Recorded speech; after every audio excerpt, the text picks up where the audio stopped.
diskusi dan kajian mendalam mengenai tokoh, tema, atau cerita tertentu di dalam Alkitab. Memberikan motivasi dan bimbingan untuk menggunakan metode yang tepat dalam membaca Alkitab. Selalu saksikan program Depth Inside Growth setiap hari Jumat pukul 19 waktu Indonesia Tengah di YouTube channel Cornelius Media, Bridge to the Truth.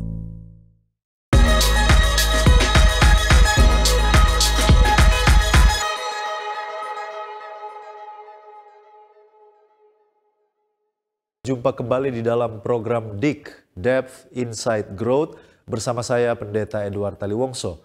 Program ini menyajikan diskusi dan kajian mendalam mengenai tokoh, tema, ataupun narasi tertentu di dalam Alkitab. Dan malam hari ini kita melanjutkan seri pendalaman Alkitab kita. Judul malam hari ini adalah Penurutan dan Bahaya Legalisme. Apa itu legalisme? Benarkah Tuhan menuntut kita untuk menurut semua hukum-hukumnya? Benarkah penurutan itu penting? Apakah benar mereka yang menekankan kepada penurutan hukum berarti mencoba untuk mencari keselamatan dengan kekuatan mereka sendiri?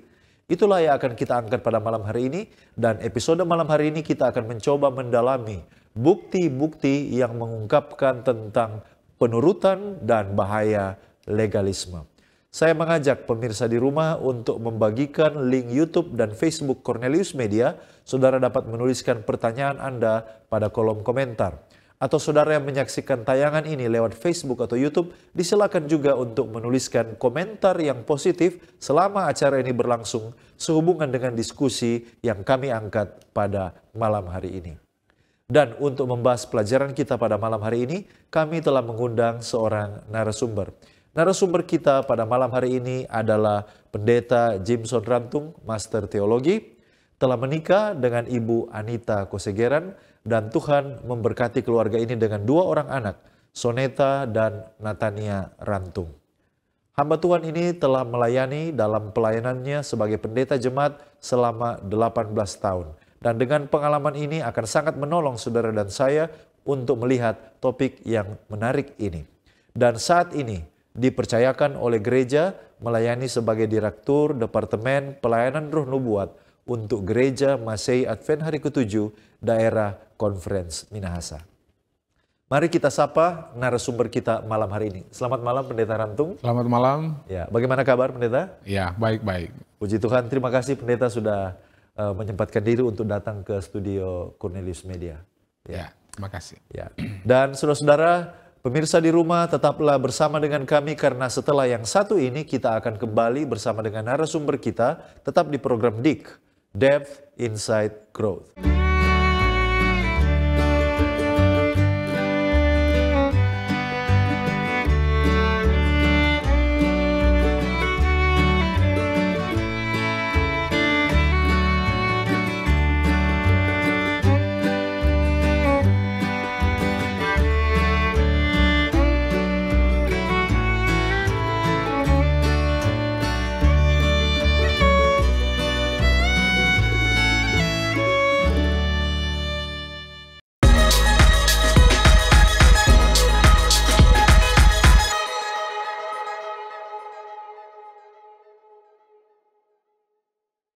Kembali lagi bersama dengan kami di dalam program DIG, Depth Inside Growth, di mana kita akan belajar Alkitab secara mendalam untuk memperluas wawasan dan mengharapkan untuk mengalami pertumbuhan kerohanian. Bagi saudara yang baru bergabung, tema yang kita angkat malam hari ini adalah penurutan dan bahaya legalisme bersama dengan narasumber kita, Pendeta Jimson Rantung. Dan kita akan membaca kitab suci, tetapi sebelumnya mari kita berdoa untuk meminta tuntunan Roh Kudus. Terima kasih Bapa Tuhan kami untuk kasih setiamu, Kau jaga kami, lindungkan kami. Saat ini kami akan mempelajari firman-Mu. Kami akan membaca lembaran kitab suci-Mu. Mampukan dan sanggupkan kami untuk dapat melihat kebenaran firman Tuhan, mampukan kami untuk mengerti dan mampukan kami untuk melakukannya. Urapan Tuhan secara khusus kiranya boleh menjadi bagian hamba-Mu, Pendeta Jimson Rantung, yang akan memimpin dalam pendalaman Alkitab malam hari ini. Terpujilah namamu, di dalam nama Yesus Kristus kami sudah berdoa. Amin. Kami ajak Anda untuk bergabung di dalam pembacaan firman pada malam hari ini. Mari kita buka Alkitab kita bersama di dalam kitab Yohanes. Yohanes pasal 14 ayat 23 dan 24. Yohanes 14 ayat 23-24 mengatakan, jawab Yesus, jika seorang mengasihi aku, ia akan menuruti firman-Ku, dan Bapa-Ku akan mengasihi dia, dan kami akan datang kepadanya dan diam bersama-sama dengan dia. Barang siapa tidak mengasihi aku, ia tidak menuruti firman-Ku, dan firman yang kamu dengar itu bukanlah daripadaku, melainkan dari Bapa yang mengutus aku. Demikianlah pembacaan kitab suci yang akan menjadi pusat dari diskusi kita malam hari ini. Dan mari kita langsung kepada pendalaman kita. Untuk yang pertama ini, Pendeta, mungkin pemirsa di rumah ada yang belum memahami apa itu makna kata legalisme. Sebagai pendahuluan mungkin Pendeta boleh berbagi dengan kita. Baik, Ya. terima kasih. Ya. Kalau bicara legalisme, ataukah penurutan, ya, penurutan dan legalisme. Ya. Dari pengertian, jadi legalisme ini adalah satu istilah yang digunakan oleh orang Kristen dalam menekankan satu sistem peraturan dan hukum supaya manusia bisa memperoleh keselamatan dan pertumbuhan rohani. Ya. Nah, ini juga berbicara tentang bagaimana ketaatan seorang secara ketat. Jadi ini satu penurutan secara ketat terhadap peraturan-peraturan, terhadap ketetapan-ketetapan yang merupakan ini dianggap sebagai satu tuntutan. Ya. Dan kalau mereka lakukan ini, mereka anggap bahwa apa yang mereka lakukan ini sebagai sarana bagi mereka agar mereka boleh memperoleh keselamatan. Jadi itu sekilas bagaimana legalisme, ya, bagaimana legalisme. Dan kalau bicara juga penurutan, ini adalah sesuatu yang sangat penting dalam kehidupan sebagai orang percaya. Ya. Oke, terima kasih Pendeta. Jadi legalisme adalah sebuah sistem yang mempercayai bahwa oleh karena penurutan kita, maka kita memperoleh keselamatan. Nah, sepertinya ini memberikan konotasi yang buruk tentang kata penurutan. Nah, itu sebabnya kita akan menggali malam hari ini penurutan dan bahaya legalisme. Nah, bagaimana tanggapan Alkitab tentang perbuatan kita? Ada yang mengatakan bahwa Tuhan itu tidak peduli, yang penting katanya hati kita. Ya. Ya. Apakah Allah benar-benar peduli tentang penurutan dan perbuatan kita? Bagaimana Pendeta melihat hal ini? Ya, terima kasih. Kalau bicara tentang penurutan, ya, atau bagaimana Allah peduli dalam kehidupan kita manusia, mari kita lihat. Saya mengajak kita untuk melihat firman Tuhan. Ya. Apa yang tertulis di dalam firman Tuhan yang boleh memberikan tuntunan bagi kita tentang hal ini. Ya. Apakah Allah peduli? Di dalam Mazmur 139 ayat 1-4, contohnya mari kita lihat. Dikatakan seperti ini, Tuhan, Engkau menyelidiki, mengenal aku. Engkau mengetahui kalau aku duduk atau berdiri. Engkau mengerti pikiranku dari jauh. Segala jalanku kau maklumi. Sebab sebelum lidahku mengeluarkan perkataan, sesungguhnya semuanya telah kau ketahui ya Tuhan. Di sini kita lihat dalam Mazmur 139 ini, bahwa Tuhan menyelidiki, Dia mengetahui, dan Dia mengerti setiap jalan pikiran kita. Artinya, menunjukkan bahwa Allah itu memang peduli. Allah itu peduli. Ya. Dikuatkan juga di dalam Lukas 12 ayat yang ke-7, firman Tuhan. Bahkan rambut di kepalamu pun terhitung semuanya. Ya. Apa artinya? Bahwa Tuhan juga memperhatikan, Dia peduli dengan semua kehidupan kita. Begitu pula dengan di dalam Amsal 15 ayat yang ke-3. Firman Tuhan katakan, ini mata Tuhan ada di segala tempat. Dia mengawasi, Dia melihat. Ya. Nah, kemudian di dalam 1 Samuel 16 ayat yang ke-7 dikatakan bahwa Tuhan melihat hati. Jadi kalau pertanyaan apakah Allah peduli kepada manusia? Ya. Allah memang peduli, Dia tahu, Dia sangat mengenal kita. Dia rindu untuk lebih mengetahui, mengenal kita, bahkan cara Allah mengenal kita lebih baik daripada kita mungkin mengenal diri kita sendiri, ya, diri kita sendiri. Dia peduli secara pribadi, dia memperhatikan kita dalam semua tingkah laku kita, dan hal-hal pun yang tersembunyi pun Allah apa? Allah tahu. Jadi Allah peduli, Allah peduli. Ya, baik, terima kasih pendeta. Jadi tidak benar bahwa Tuhan itu tidak peduli dengan keadaan dan perbuatan manusia. Tuhan dari surga tetap melihat kita. Nah, pertanyaan selanjutnya adalah bagaimana ajaran Alkitab tentang masuk ke dalam kerajaan sorga dan mematuhi firman-Nya. Dapatkah saya masuk ke dalam kerajaan sorga tanpa mematuhi firman-Nya? Nah, ini banyak mungkin orang yang percaya bahwa saya bisa masuk ke sorga walaupun tidak melakukan apa yang tertulis di dalam Alkitab. Bagaimana pendeta melihat hal ini? Oke, terima kasih. Kalau kita melihat hal ini, ya, bagaimana kita mematuhi firman-Nya, ya, apa pentingnya atau apa maksudnya pentingnya kita mematuhi firman-Nya. Nah, kita sementara bicara dalam konteks penurutan. Ya. Dalam konteks penurutan. Jadi kita ada pagar yang kita akan bicarakan ini, yaitu tentang penurutan. Jadi apakah penurutan penting? Ya, tentunya ini sangat penting dan kita akan lihat lebih jauh. Di dalam Matius 7 ayat yang ke-21, ini ayat yang sangat bagus sekali untuk kita. Bukan setiap orang yang berseru kepadaku Tuhan, Tuhan, akan masuk ke dalam kerajaan sorga, melainkan dia yang melakukan kehendak Bapakku yang di sorga. Ini firman Tuhan menuliskan, ya, atau ini adalah satu inspirasi yang Tuhan berikan, bahwa setiap orang yang akan masuk ke dalam kerajaan sorga dinasihatkan adalah ketika dia melakukan kehendak Bapa yang di sorga, ya. Kemudian juga dalam Matius 19 ayat yang ke-7, firman Tuhan juga memberikan satu tuntunan. Tetapi jikalau engkau ingin masuk ke dalam hidup, turutilah segala perintah Allah.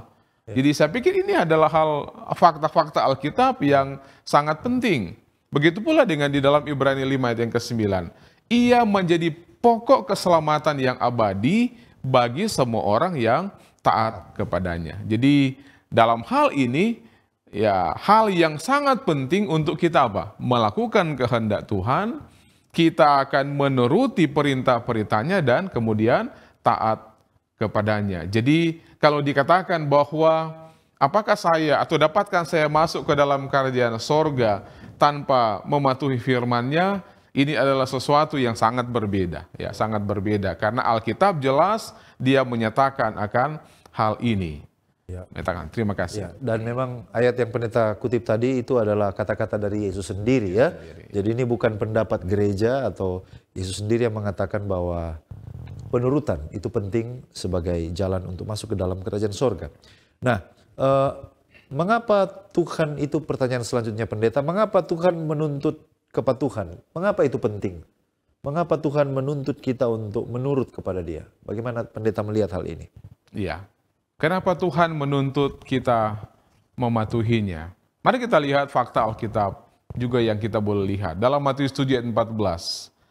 Karena sesaklah pintu dan sempitlah jalan yang menuju kepada kehidupan, dan sedikit orang yang mendapatinya. Nah, di sini kita boleh lihat paling kurang ada dua perbedaan antara bagaimana jalan itu. Ya. Ada jalan yang sesak, kemudian tentunya kebalikannya adalah ada jalan yang yang luas, ada jalan yang bebas, yang bebas. Dan dikatakan oleh firman Tuhan bahwa orang yang akan menuju kepada kehidupan, dia harus melewati jalan yang yang sempit, jalan yang sesak. Sedangkan kebalikannya adalah orang yang menuju kepada kebinasaan, yang digambarkan dia akan melewati berbagai jalan yang luas, bebas, ya, dalam arti apa saja yang ia lakukan, ya, terserah. Inilah perbedaan. Namun bukan berarti jalan yang sesak atau sempit itu kita tidak boleh jalani, karena Tuhan selalu siap dengan memberikan tuntunan. Walaupun itu sesak, walaupun itu sempit, kalau kita datang kepada Yesus, maka tentunya itulah jalan yang Tuhan apa? Yang Tuhan berikan. Jadi kita lihat ada dua hal yang sangat penting. Jadi walaupun ini kelihatan sulit, kelihatan sesak, tetapi itu adalah tuntunan yang Tuhan berikan. Kemudian dalam Amsal 8 ayat 36, semua orang yang membenci aku mencintai maut. Nah, ini luar biasa. Ya.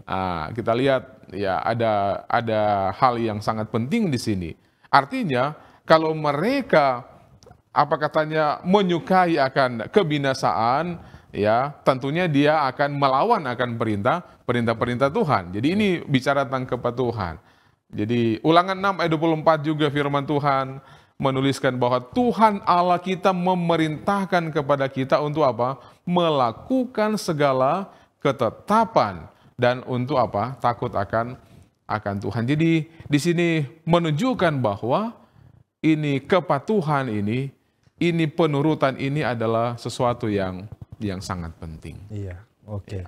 Terima kasih Pendeta untuk jawaban yang sudah kita dengar, dan saya yakin kita masih terus bersemangat untuk masuk lebih dalam tentang topik antara penurutan dan bahaya legalisme ini. Namun sebelum kita akan melanjutkan diskusi kita, mari kita akan dengarkan pesan-pesan rohani berikut ini. Tetaplah bersama dengan kami. Tuhan mengenal kita, Dia tahu segala pergumulan kita. Dia memberi kesembuhan dan memelihara kita. Dia akan selalu menopang umat-umatnya. Dia adalah perlindungan saat dalam kesesakan. Dia akan selalu memberi kekuatan di saat kita lemah. Janganlah kita khawatir karena Ia tidak akan meninggalkan kita. Saksikan selalu program Push, Pray Until Something Happen setiap Rabu pukul 18 WITA di YouTube channel Cornelius Media Bridge to the Truth.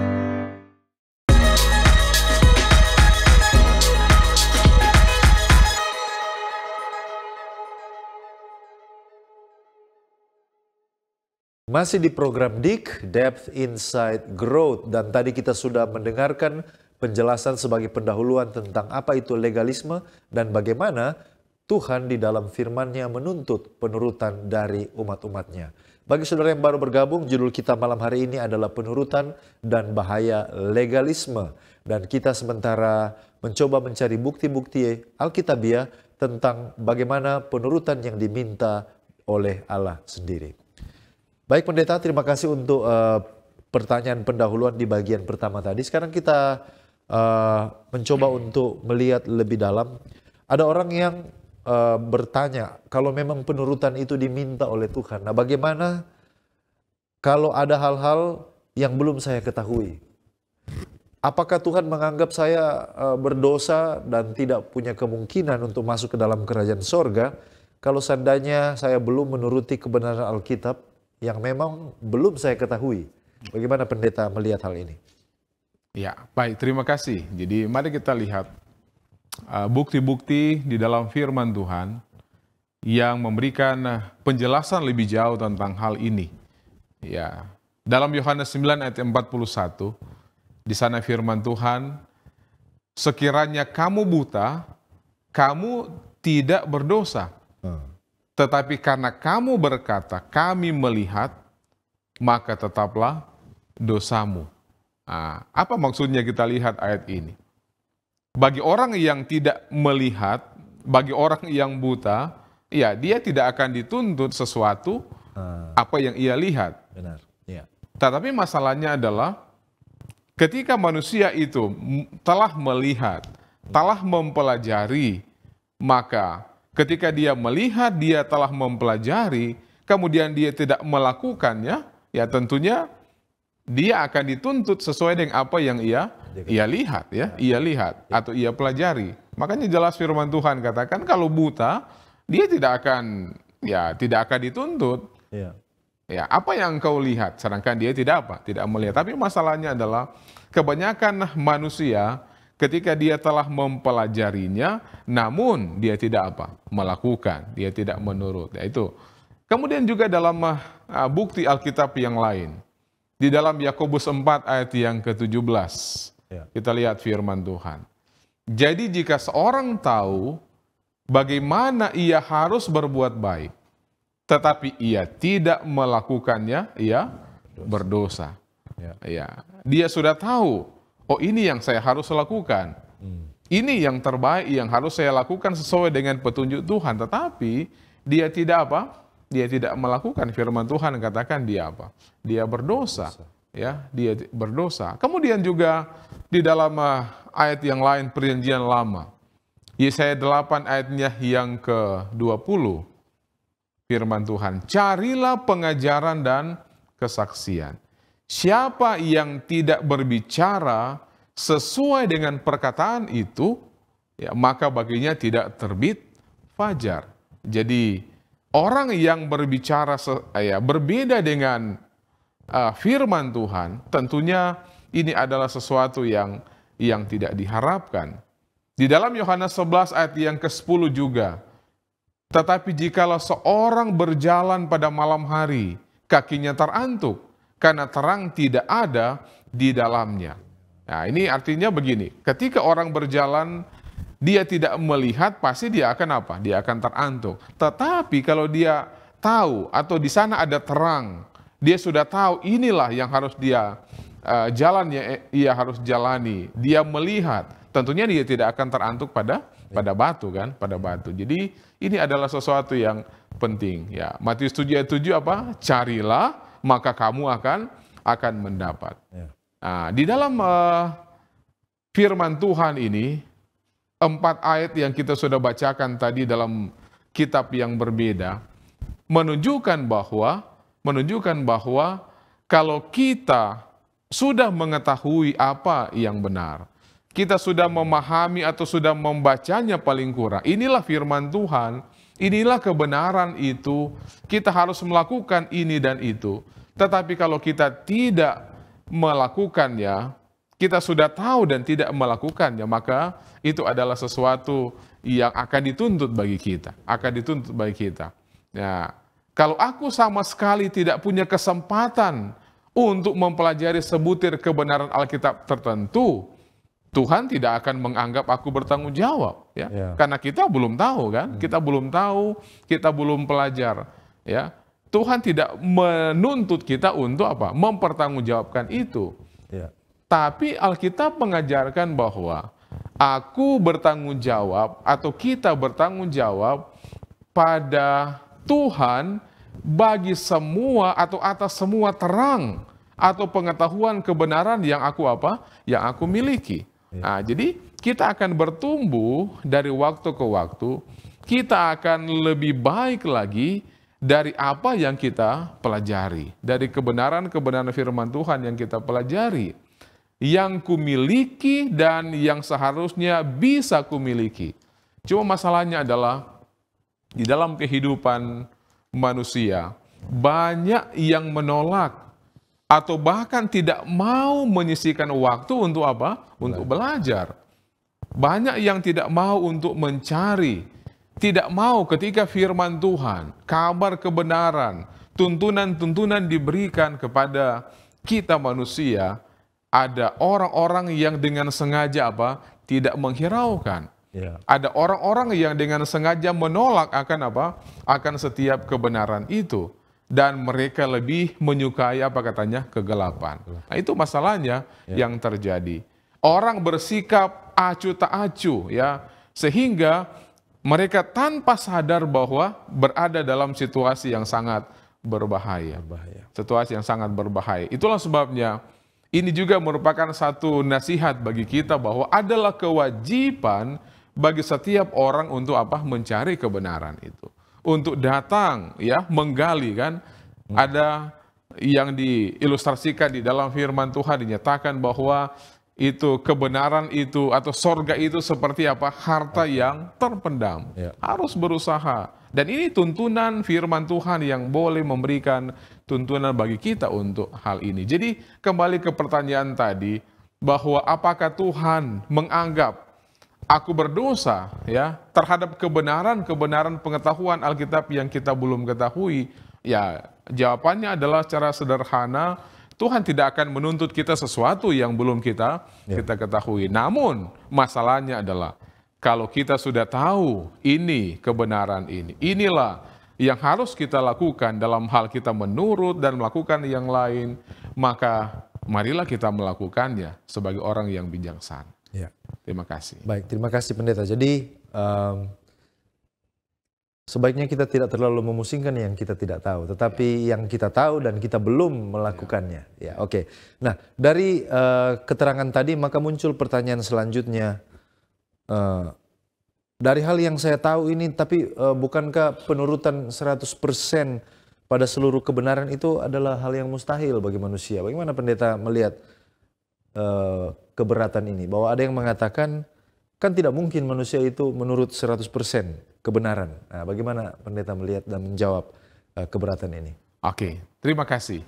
Ya, tidak ada manusia di atas dunia ini yang menganggap dirinya adalah sempurna. Ya. Yang menganggap dirinya ya tidak ada kekurangan satu hal pun dalam kehidupannya. Nah, mari kita lihat firman Tuhan dalam Matius 19 ayat yang ke-26. Bagi manusia hal ini tidak mungkin, tetapi bagi Allah segala sesuatu mungkin. Nah, di dalam ketidaksempurnaan kita, di dalam keterbatasan kita sebagai manusia, tentunya kita tidak bisa menganggap diri kita sempurna sama yang saya katakan tadi. Tetapi bagi Allah itu adalah mungkin, ya, dikatakan firman Tuhan. Lukas 1 ayat yang ke-37 juga firman Tuhan katakan, tidak ada yang apa? Yang mustahil. Filipi 4 ayat yang ke-13. Segala perkara dapat kutanggung di dalam Dia yang memberi apa? Kekuatan kepadaku. Ya, memang kita harus akui bahwa kita manusia yang penuh dengan keterbatasan. Namun hal yang menggembirakan bagi kita adalah kita memiliki Allah yang sempurna. Dan Allah selalu mengundang kita untuk datang. Di dalam 2 Korintus 2 juga ayat yang ke-14. Allah yang dalam Kristus selalu membawa kami di jalan kemenangannya. Jadi siapa di sini? Allah. Allah yang sama, yang siap memberikan tuntunan, penyertaan, dan kekuatan untuk menuntun kita. Ya, dalam Yohanes 15 ayat yang ke-5 juga firman Tuhan. Dan aku di dalam Dia, Ia berbuah banyak. Sebab di luar aku, kamu tidak dapat berbuat apa-apa.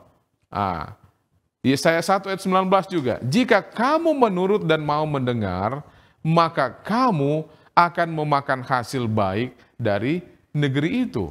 Jadi kita lihat di sini bahwa kita punya banyak keterbatasan, namun kita bersyukur kita memiliki Allah yang selalu siap untuk menolong kita, untuk menyanggupkan kita melakukan apa yang Tuhan inginkan. Ya, tidak ada manusia yang dapat mematuhi seluruh perintah Tuhan dengan kekuatan sendiri. Nah, itu hal yang kita juga harus garis bawahi hal ini. Tidak ada manusia di dunia ini yang dapat melakukan dengan kemampuannya sendiri. Tetapi melalui Roh Kudus, melalui kuasa Roh Kudus, seseorang bisa melakukan oleh karena tuntunan. Ingat bahwa dalam kehidupan kita juga manusia, setan juga berusaha untuk apa? Untuk menjatuhkan kita. Dia menguasai pikiran kita untuk katakan bahwa hukum itu tidak masuk akal. Hukum itu terlalu berat. Ya, tidak mungkin kita menurut akan setiap perintah-perintah Tuhan. Itu adalah hal yang mustahil. Tetapi di sana firman Tuhan, tadi kita sudah dengarkan bahwa kalau kita ada di dalam Tuhan, Tuhan akan menuntun kita untuk melakukan apa yang Tuhan perintahkan. Terima kasih. Baik, terima kasih pendeta. Pertanyaan selanjutnya adalah, mungkin ini kebalikan dari yang tadi. Kalau tadi pertanyaannya bahwa bagaimana yang saya belum tahu. Nah, sekarang pertanyaan ini adalah bagaimana dengan orang yang sudah tahu dan sengaja dan sadar terus melanggar perintah Tuhan. Bagaimana Alkitab melihat orang seperti demikian? Terima kasih. Bagaimana seseorang yang dengan sengaja terus melanggar akan perintah ini. Di dalam firman Tuhan ada ayat-ayat, ada tulisan kudus ini yang selalu menuntun kita bahwa kita harus melakukan yang baik. Kita harus melakukan yang benar.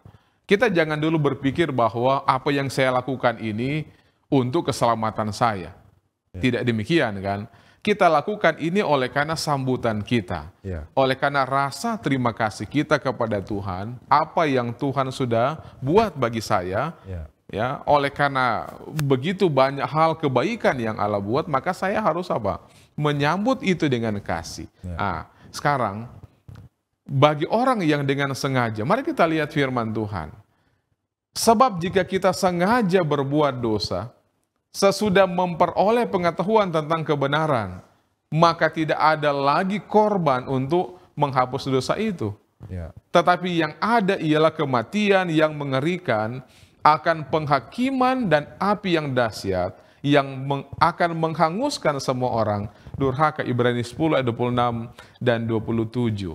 Nah, ini suatu amaran sebenarnya bagi kita manusia, bahwa kalau siapa yang dengan sengaja, ya, ini rangkaian dari apa yang kita sudah pelajari tadi, bahwa ketika orang sudah mengetahui kebenaran, mengetahui inilah yang Tuhan mau dalam kehidupan, namun dia tidak mau melakukannya, atau bahkan di sini bilang dengan apa? Sengaja berbuat dosa, ya.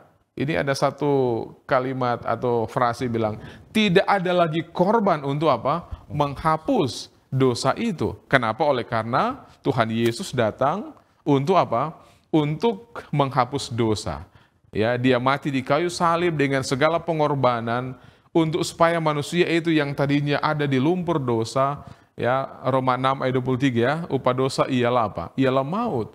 Semua harus diangkat supaya memiliki jaminan yang sama untuk keselamatan.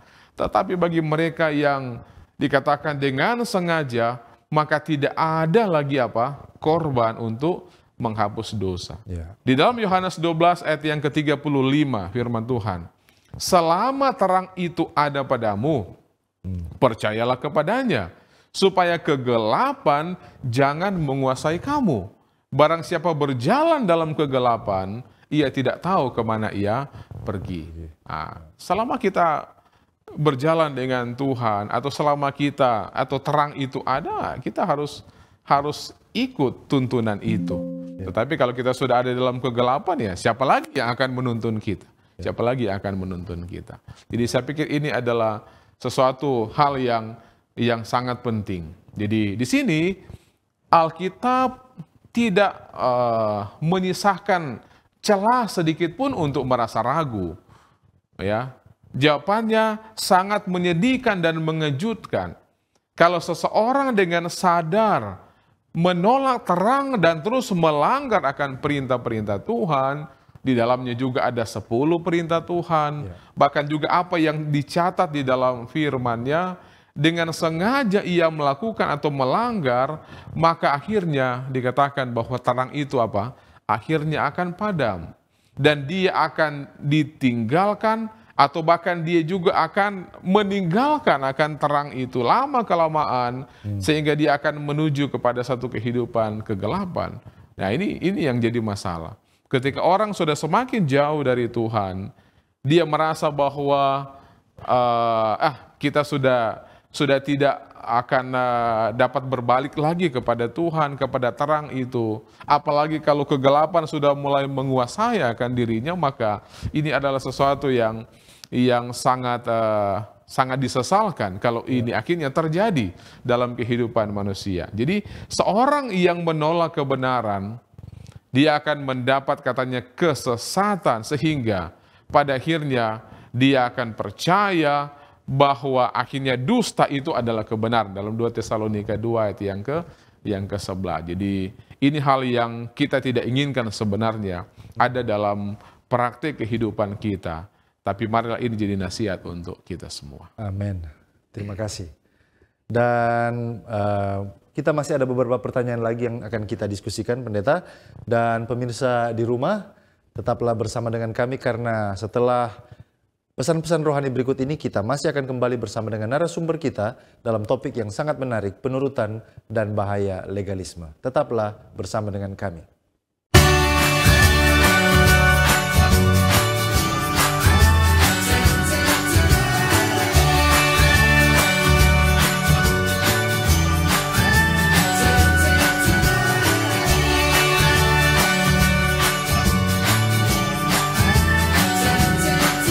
Saksikan selalu program Keluarga Allah Pasti ke Surga setiap Kamis pukul 18 waktu Indonesia Tengah di YouTube channel Cornelius Media, Bridge to the Truth.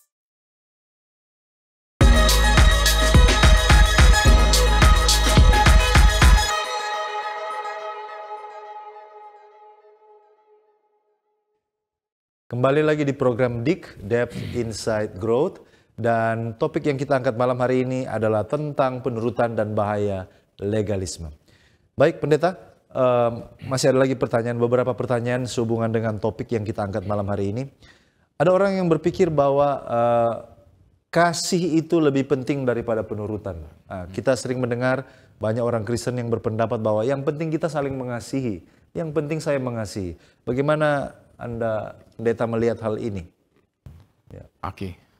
Kasih dan penurutan. Ya. Dua hal ini adalah sangat penting ya. Saya mau katakan bahwa dua hal ini adalah sangat penting. Dalam Yohanes 14 ayat 23 dan 24. Jawab Yesus, jika seorang mengasihi aku, ia akan menuruti firman-Ku. Barang siapa tidak mengasihi aku, ia tidak akan menuruti firman-Ku. Nah, kita lihat di sini, dua hal yang sangat penting yang diangkat di sini adalah bagaimana mengasihi, kemudian menurut. Ya. Mengasihi dan menurut adalah dua hal yang sangat penting, tidak bisa dipisahkan. Ya. Tidak bisa dipisahkan. Ya. Di dalam 1 Yohanes 5 ayat 3 dikatakan juga, inilah kasih kepada Allah, yaitu bahwa kita menurut perintahnya, dan perintah-perintah itu tidak berat. Jadi jelas firman Tuhan memberikan satu informasi bagi kita bahwa kasih dan penurutan itu adalah dua hal yang tidak terpisahkan. Dua hal yang tidak terpisah. Kalau itu dipisahkan ya, dalam satu tindakan kemudian itu dipisahkan, tentunya itu adalah sesuatu yang tidak normal atau yang tidak sempurna, kita boleh katakan ya. Ya, malah Alkitab mengajarkan bahwa kasih yang sejati kepada Tuhan tidak mungkin ada tanpa penurutan. Ya, kalau kita mengambil ilustrasi ya dalam kehidupan sehari-hari, ya katakanlah kita sebagai seorang bawahan ya dalam satu perusahaan contohnya, kemudian ada pimpinan, kemudian apa yang saya lakukan, apa yang diinstruksikan untuk saya lakukan, namun saya tidak mengasihi atau tidak menghormati pimpinan saya contohnya. Ya. Kita bisa lakukan, saya bisa lakukan hal itu, tetapi yang saya lakukan itu bukanlah satu tindakan yang baik, tindakan yang benar. Karena apa? Karena saya melakukan tanpa apa? Mengasihi. Jadi begitu pula sebaliknya. Dia katakan, saya mengasihi atasan saya, tetapi saya tidak apa? Saya tidak melakukan apa yang ia perintahkan di dalam satu tindakan-tindakan yang diberikan, maka itu juga tidak apa? Tidak baik. Nah, dikatakan bahwa kalau dia tidak mengasihi, maka tentunya di dalam kehidupannya tidak sempurna apa yang ia lakukan di dalam penurutan. Jadi kasih yang sejati dia akan berbarengan atau akan berjalan bersama-sama dengan penurutan. Jadi bagaikan satu kembar yang tidak dapat dipisahkan satu dengan yang lain. Terima kasih. Terima kasih. Ada juga yang berpendapat bahwa saya sudah menerima Kristus dan itu berarti dosa saya sudah diampuni.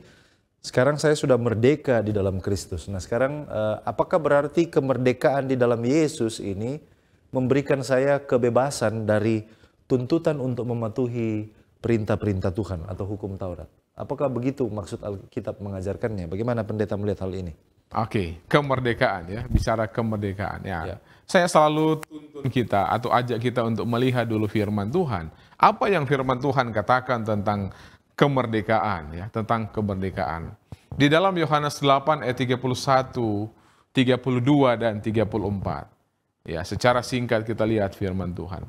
Jikalau kamu tetap dalam firman-Ku dan kamu akan mengetahui kebenaran, dan kebenaran itu akan memerdekakan kamu. Aku berkata kepadamu, sesungguhnya setiap orang yang berbuat dosa adalah hamba dosa. Ya, di sini kalau kita ada di dalam firman-Nya, kita akan tahu itu kebenaran, dan justru kebenaran itulah yang dapat apa? Memerdekakan kita. Yang dapat memerdekakan kita. Ya, di dalam Roma 6 ayat 17 dan 18.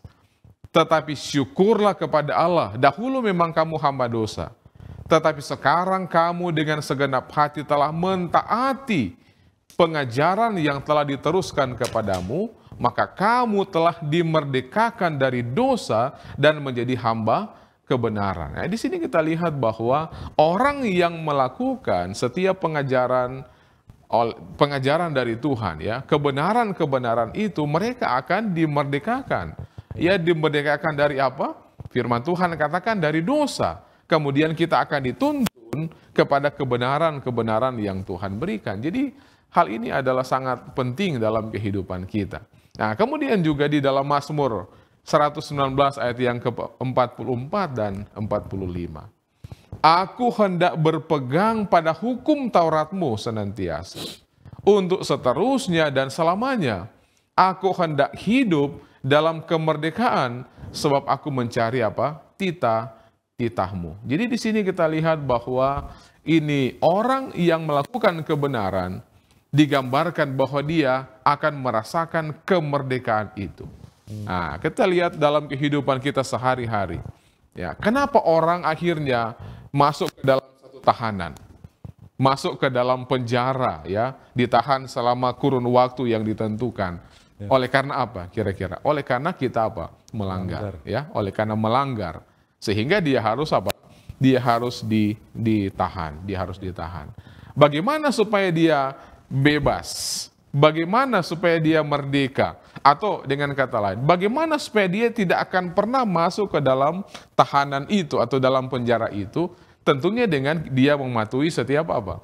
Setiap aturan, setiap hukum yang berlaku, sehingga akan terbebas dari setiap apa? Setiap pencarian dari pihak-pihak yang berwenang, polisi dan lain sebagainya. Jadi ini satu ilustrasi yang menunjukkan bahwa kalau kita mematuhi akan setiap peraturan, perintah Tuhan, maka kemerdekaan itu pasti apa? Pasti ada, pasti ada. Ya, kemerdekaan tanpa kepatuhan adalah seperti kemerdekaan yang palsu tentunya. Ya, dia bilang dia merdeka tetapi dia tidak melakukan, berarti itu adalah kemerdekaan palsu. Dan ini ya, kemerdekaan sejati berarti katanya terbebas dari apa? Ketidakpatuhan. Dan ini hal yang sangat penting yang perlu kita pikirkan dalam kehidupan kita. Ya, baik. Terima kasih. Pertanyaan selanjutnya adalah, kalau memang penurutan itu penting, apa yang terjadi kepada orang-orang yang mungkin mereka tulus, mereka benar-benar tulus menuruti Tuhan, mengasihi Tuhan, dan mereka berpikir bahwa apa yang mereka lakukan itu sudah benar sejauh pengetahuan mereka, tetapi kita tahu bahwa mereka salah. Tapi mereka ini adalah orang yang tulus sebenarnya. Bagaimana nasib mereka pada akhirnya? Ya, orang yang berhati tulus, ya, orang yang berhati tulus. Tapi belum di dalam kebenaran. Dalam kebenaran. Ya. Yohanes 10 ayat 16 dan 17, firman Tuhan menjawab akan hal ini. Mereka akan dipanggil kepada kebenaran, dan domba-domba itu akan mendengar dan mengikut dia. Ya, tadi pendeta katakan bagaimana orang yang berhati apa? Tulus. Apa artinya berhati tulus? Orang yang berhati tulus artinya mereka akan terbuka terhadap setiap suara. Ya. Mereka akan terbuka terhadap setiap pekabaran yang disampaikan, kan? Mereka akan siap untuk menerima setiap kebenaran yang mereka pelajari dari waktu ke waktu. Nah, jadi orang yang berhati tulus, makanya firman Tuhan katakan dalam Yohanes bahwa mereka pada akhirnya akan apa? Dituntun. Mereka akan dipanggil kepada kebenaran dan mereka akan mendengar dan mengikut siapa? Mengikut Dia. Tentunya ketika firman Tuhan ya memanggil mereka lewat kebenaran-kebenaran ini, kemudian mereka tidak ikut, berarti ketulusan mereka tidak apa? Tidak lengkap atau tidak sempurna. Tetapi tadi dikatakan orang yang hati apa? Tulus, ya. Tuhan banyak cara tentunya. Tuhan banyak cara, tindakan-tindakan, tuntunan sehingga akan menuntun kepada orang-orang yang mencari kebenaran ini mendapatkan kebenaran yang sesungguhnya. Ya. Makasih. Ya, baik. Terima kasih pendeta. Dan ada juga yang berpikir bahwa penurutan itu tidak penting. Yang penting saya tulus dan saya bersemangat dalam ibadah. Apakah Alkitab mengajarkan bahwa ini sudah cukup? Yang penting tulus, semangat beribadah, tidak peduli apakah yang kita lakukan itu benar sesuai dengan firman Tuhan atau tidak. Yang penting tulus dan semangat. Bagaimana pendeta melihat hal ini? Ya, terima kasih. Ini menarik sekali ya. Orang yang kelihatan tulus, orang yang kelihatan bersemangat ya, dan ini kita boleh lihat di mana-mana ya. Itu juga di dalam Yohanes 4 ayat 23 kan. Ya. Jadi orang yang tulus bersemangat, tapi pertanyaannya adalah bersemangat tapi mungkin di dalam kebenaran-kebenaran masih jauh ya. Nah, mari kita lihat. Dikatakan ya, ada nasihat ya atau pengalaman. Ya, saya mau kasih contoh pada malam ini tentang Paulus. Ya. Paulus adalah orang yang bersungguh-sungguh. Ya. Orang yang berhati tulus dalam setiap tindakannya. Dia merasa bahwa dirinya ini benar. Tetapi dalam kebenaran yang contohnya dalam satu hal. Dia bersemangat, dia dengan sungguh-sungguh, namun kesungguh-sungguhannya ini dia pergi untuk membantai umat-umat Tuhan. Dia pergi untuk membinasakan atau menganiaya umat-umat Tuhan, ya. Dan mari kita lihat hal ini. Apakah ini ketulusan, kesungguh-sungguhan dan semangat yang benar, ya kan?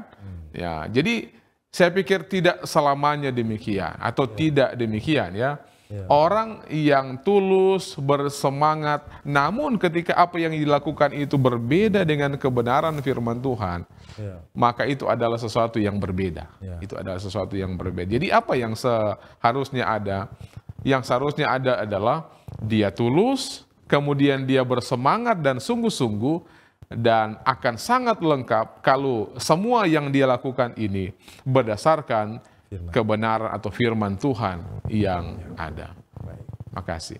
Terima kasih pendeta, sungguh sangat menarik diskusi dan pendalaman kita pada malam hari ini. Namun karena waktu kita tiba kepada bagian rangkuman pembahasan. Pendeta, sebagai kesimpulan manfaat-manfaat rohani yang bisa kita bawa pulang dari pembahasan kita malam hari ini.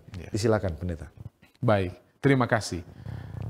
Kita tahu bahwa yang memberikan berbagai aturan, ya, yang memberikan berbagai aturan yang dituangkan lewat firman Tuhan, itu semua dari siapa? Dari Tuhan, ya. Yang memberikan kasih karunia kepada manusia, itu juga dari siapa? Dari Tuhan. Yang memberikan keselamatan itu juga dari Tuhan. Sekarang, kita sebagai manusia, mana yang akan kita lakukan? Tentunya bagian yang terbaik dari manusia yang diberikan hikmat adalah dia akan menurut, oleh karena dia percaya ini dari siapa? Dari Tuhan. Kemudian dia menerima kasih karunia, ini juga adalah pemberian dari Tuhan. Dan pada akhirnya akan dituntun pada keselamatan, itu juga adalah pemberian Tuhan. Jadi kita sebagai orang yang percaya kepadanya, ya, hal yang penting adalah mari kita ikut, ya. Kita menurut apa yang ya menjadi tuntunan bagi kita. Firman Tuhan jelas mengangkat atau memberikan nasihat bahwa ya kita menurut, ya. Penurutan adalah sesuatu yang sangat penting. Namun masalahnya adalah jangan kita dengan motif yang salah, ya. Penurutan adalah hal yang Tuhan, tindakan yang Tuhan inginkan kita lakukan dalam hidup ini. Namun jangan kita berpikir bahwa apa yang saya lakukan ini untuk mendapatkan apa? Keselamatan itu. Karena keselamatan Tuhan sudah berikan. Jangan jadi kita sebagai orang yang apa? Yang legalis, ya. Orang yang menganggap pada akhirnya apa yang saya lakukan dalam penurutan inilah yang menjadi satu tindakan untuk apa? Keselamatan. Orang semua sudah diselamatkan oleh Tuhan, tinggal kita menyambut akan setiap pemberian ini, dan salah satunya adalah kita menurut Tuhan. Terima kasih. Baik, terima kasih pendeta. Dan bolehkah pendeta berdoa bagi pemirsa di rumah yang menyaksikan tayangan ini dan juga mendoakan diskusi yang sudah kita lakukan pada malam hari ini. Disilakan pendeta. Baik, mari kita berdoa. Bapa kami, Allah kami di sorga, terima kasih pada malam ini, di mana kami boleh mempelajari satu bagian yang penting dalam kehidupan sebagai orang yang percaya kepada Tuhan. Kami telah belajar tentang bagaimana penurutan yang benar. Kami akan terhindar dari cara berpikir yang legalis. Berpikir bahwa setiap penurutan, ketaatan kami yang menjadi satu modal atau kredit di mana kami akan diselamatkan. Tapi biarlah kami lebih menyadari bahwa setiap penurutan kami oleh karena kami mengasihi Tuhan, setiap penurutan kami oleh karena kami mau menurut apa yang Tuhan lakukan, berikan dalam kehidupan kami, sehingga kami akan selalu menjadi umat-umat Tuhan, anak-anak Tuhan, yang selalu melakukan apa yang Tuhan kehendaki di dalam kasih, sehingga kerinduan kami akan selalu menghargai Tuhan dan melakukan apa yang Tuhan inginkan. Terpujilah nama Tuhan, di dalam nama Tuhan Yesus kami berdoa. Amin. Amin. Puji Tuhan. Puji Tuhan untuk pembahasan firman yang sudah kita dengarkan pada malam hari ini, dan saya mengucapkan terima kasih kepada narasumber kita, Pendeta Jameson Rantung, yang sudah membagikan berkat rohani bagi kita semua. Tuhan Yesus kiranya memberkati pendeta bersama dengan keluarga di dalam pelayanan. Dan juga saya mau mengucapkan terima kasih kepada pemirsa di rumah yang tetap setia bersama kami sampai saat ini. Jika Anda rindu untuk didoakan atau konsultasi, kami siap melayani Anda. Anda dapat menghubungi kami di nomor yang tertera pada layar Anda ataupun melalui akun media sosial kami melalui Instagram ataupun Facebook @corneliusmedia. Jika Anda telah diberkati lewat pelayanan media ini, berkenan kiranya saudara untuk like, follow, atau subscribe akun media sosial kami dan bagikan link tayangan ini kepada orang-orang yang terkasih.